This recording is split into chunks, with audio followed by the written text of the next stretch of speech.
Checking out this speaker here, and I'm glad I looked because the fuse fell out.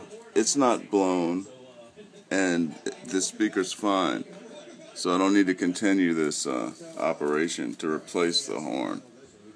I thought the high frequency driver was blown, but it is not. The fuse was off of the passive crossover, which you see in there.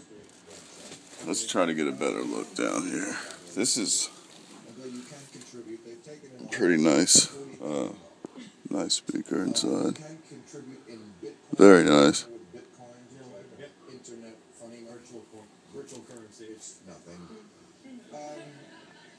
Plywood in there.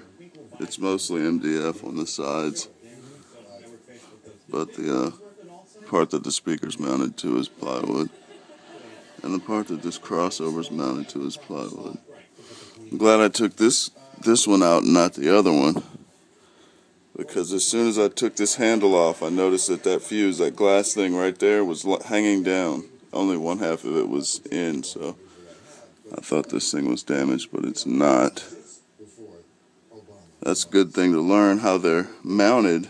It's kind of a little bit counterintuitive, because it seems like that'll happen if you just drop them too hard.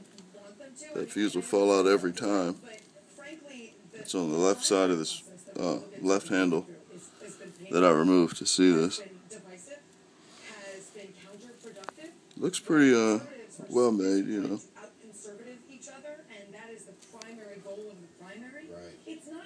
Anyway,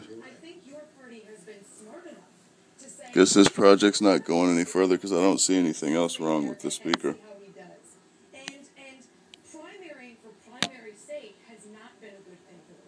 Right, when primary became a verb.